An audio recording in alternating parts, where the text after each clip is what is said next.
ما تستعجبش ما تستغربش، في ناس بتكسب ولا تتعبش، وناس بتتعب ولا تكسبش. الله يرحمك يا اسماعيل ياسين. ما تستعجبش ما تستغربش. حقبة الستينات بالنسبة لإسماعيل ياسين هي تقريبا بداية نهايته. يبدأ عصر الاشتراكية مع جمال عبد الناصر، وتبدأ مسارح التلفزيون تطلع بنجوم ساعة لقلبك اللي هم فؤاد المهندس وعبد المنعم مدبولي وغيرهم. فيبدأ إسماعيل ياسين يخسر كل حاجة. يجي في يوم وإسماعيل ياسين يشرب مقلب كان خايف منه زمان بديعة مصابني بعد موت حبيبها نجيب الريحاني. جت الضرايب وتقريبا خربت بيتها، فاضطرت بديعة مصابني تبيع كل ما تمتلك لبيبة عز الدين علشان تسدد الضرايب اللي عليها. بعدها سابت مصر ورجعت تاني للبنان. إسماعيل ياسين حصل معاه نفس الموقف ده بالظبط. في يوم اتفاجئ بجواب جايله من مصلحة الضرايب بأنه عليه ضرايب بقيمة 90,000 جنيه. الرقم ده في الستينات كان رقم لا يعقل. يتجه إسماعيل ياسين لمصلحة الضرايب ويقعد مع رئيس مصلحة الضرايب. يا بيه أنا ليه عليا الفلوس دي كلها؟ أنا ما عملتش الفلوس دي في حياتي. يقول له أنت مكتوب لي هنا إنك عليك ضرايب من سنة 53 قيمتها 90,000 جنيه. يقول له ازاي انا كل سنة بدفع الضرايب بتاعتي؟ اسماعيل ياسين فهم وقال له انا مغضوب عليا من حد كبير في الدولة. يخرج من عنده اسماعيل ياسين ويتجه لرئاسة الجمهورية على امل انه يقابل جمال عبد الناصر، وبالطبع ما يعرفش يقابله، ولكنه بيقابل مسؤول هناك، والمسؤول بيفهمه ان الرئيس كان زعلان جدا من اللي حصل ده، وانه امر مصلحة الضرايب بانها ترجع لك العربية بتاعتك ويبداوا يسووا معاك الضرايب بتاعتك. اسماعيل ياسين فرح جدا وخرج من عندهم جري على مصلحة الضرايب.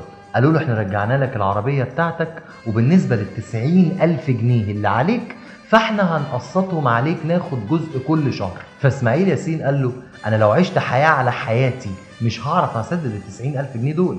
رئيس مصلحة الضرايب قال له هو ده الحل الوحيد. خرج اسماعيل ياسين ورجع لبيته ومراته وسألته انت عملت ايه؟ قال لها انهم حجزوا على كل حاجة. خدوا منه العمارة اللي باسمه اللي في الزمالك، عمارة اسماعيل ياسين، وحجزوا على 40,000 جنيه اللي عنده في البنك. والفيلا اللي هم عايشين فيها حجزوا عليها برضه، بس جدعانة منهم هيسيبوهم يعيشوا فيها شوية. اسماعيل ياسين ساعتها خد اكبر مقلب في حياته، خد مقلب بعمره كله. رجع تاني اسماعيل ياسين وكأنه بيبدأ من الاول، يعمل اعلانات في التلفزيون لصابون وحاجات عجيبة، يسافر لبنان يعمل له مشهد او مشهدين في فيلم، لحد ما الحال ضاق على اسماعيل ياسين قوي.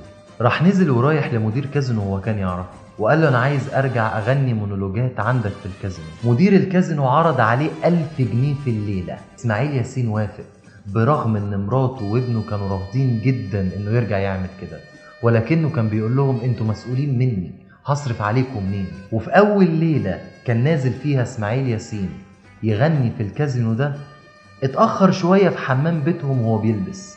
قعدوا يخبطوا عليه ما بيفتحش، لحد ما كسروا عليه الباب لقوه مرمي على الأرض ميت. اسماعيل ياسين مات بحسرته على حاله وعلى حلمه اللي ضاع منه. اوعوا تفتكروا ان المقالب اللي خدها اسماعيل ياسين في حياته وقفت هنا، لا، ده خد اكبر مقلب تاني في حياته بعد ما مات. اسماعيل ياسين لما عمل فرقته المسرحية مع ابو السعود الابياري سجل 60 مسرحية للتلفزيون، لانه كان عايز اسماعيل ياسين يفضل عايش للاجيال الجديدة يتفرجوا على مسرحياته اللي كانت من انجح المسرحيات ساعتها. يجي موظف بعد موت اسماعيل ياسين بفترة ويمسح جميع مسرحيات اسماعيل ياسين بالغلط، ويسيب تقريبا فصل او فصلين في مسرحية. ويا عالم مسح المسرحيات ده كان مقصود ولا كان فعلا غصب عن العامل اللي هناك؟ كان طيب قوي اسماعيل ياسين. عيني عليك يا سمعة.